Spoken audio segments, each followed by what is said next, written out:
Hello everyone and welcome back to ISP Beyond the Bell, the official podcast of the International School of Pristina, where we go beyond classroom walls to meet the people who make our community so special. I'm your host Tosca, and today we're diving into an episode that highlights creativity and entrepreneurship.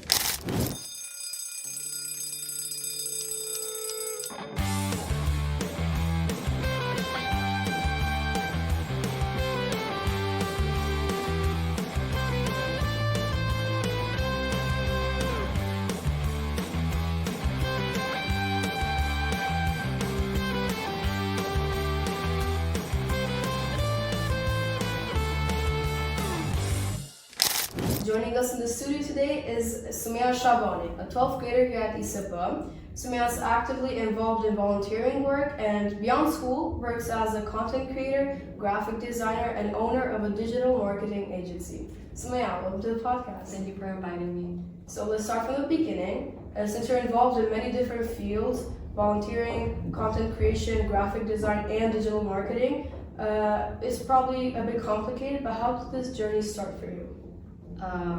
It's a lot to take in when you start. For me, I always had a dream of doing everything. I was always the child in my family who wanted to accomplish every profession, but that's not possible. And I saw an opportunity with entrepreneurship as a path for me to grow. As from the beginning, since I was 14 years old, I started in the design world. I was always a fan of creativity and art. I joined a course for 3 months. It was a graphic design course where I learned the beginning of the tools and steps on how to achieve something for like branding, making posters, making content for Instagram and all of the other apps where you get to engage with other companies. That was basically the first step that I took into my path. So you can basically say that you're also a very creative person. Yes, I always was that kind of person, involved in these in art and everything. And you're also a 12th grader, which already becomes a heavy academic load. How do you balance school responsibilities with running creative and professional projects outside of school?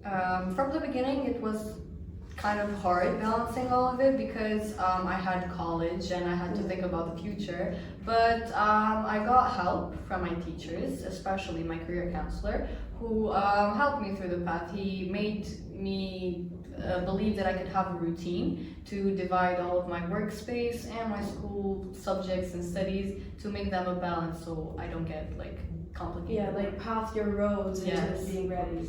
And also, inside and outside of school, volunteering is a big part of your profile. Why is giving back important to you, and how does it connect to the work you do creatively and professionally? Volunteering became a part of my life because I never expected it, to be honest, because it started as nothing. I randomly saw an ad on Instagram. It was join the European Youth Card. It was just something that I just wanted to try, and I also needed volunteering hours for college, and I thought maybe I should just join. When I joined, I got opportunities that I could never imagine. I didn't see myself in this field, never before, but continuing to work with young leaders and just young people in general, it made me feel better about myself. Yes, it stood out more to me. Now, let's talk about content creation. What kind of content do you focus on, and what skills are most important to you?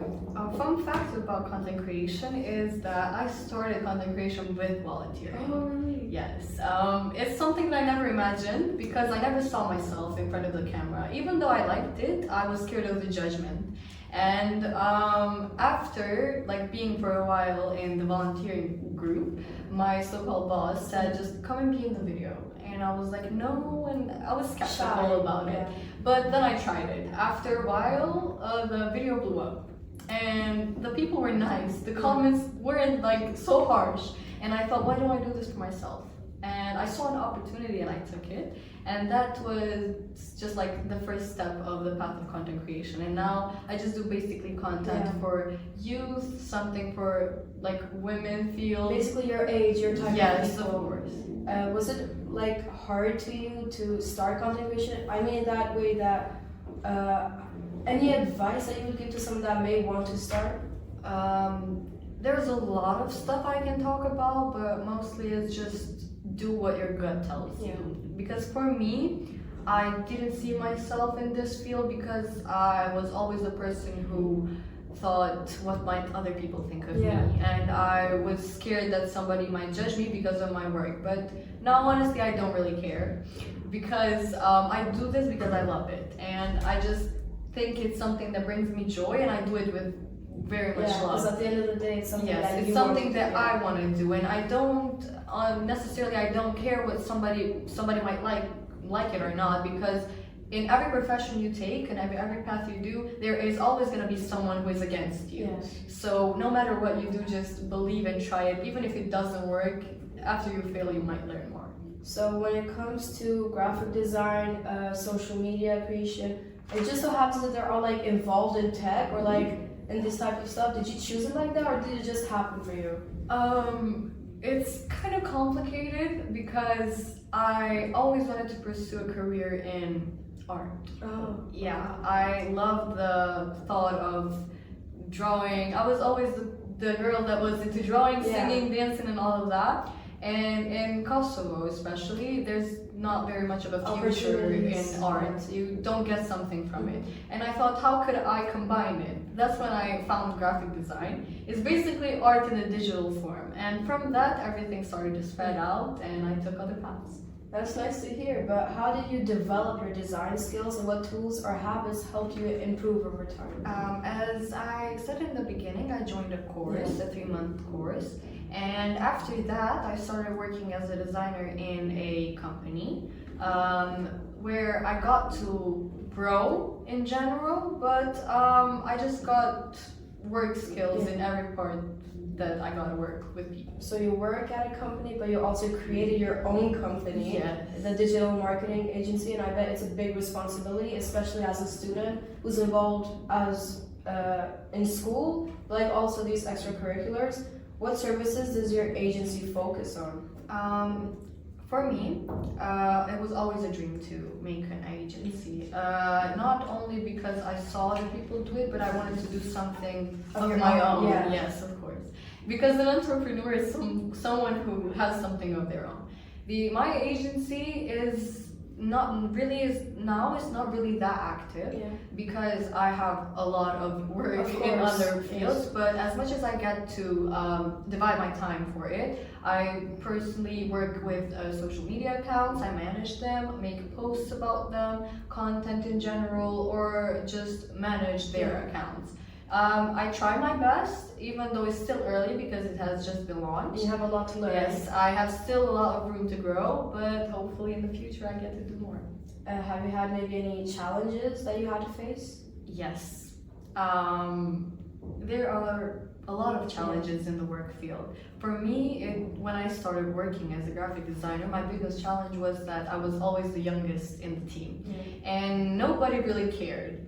Honestly speaking, no one really cared of my opinion. Usually the older ones are there was always priority. It was like a corporate job. You got to work with people who are much older and more experienced, and no one really cared about my opinion. And even though if I was right, they were too skeptical of listening to me. But I got to the point that I had to prove myself, and with a project that I have done in the earlier days, they thought of it as really like, wow, they didn't think that a 14-year-old, a 15-year-old could think of that. It was shocking. And from that, I just found the courage to look forward, because it's no matter what age you are, it's just the work that brings you forward. As long as you're your true self, like anything is possible.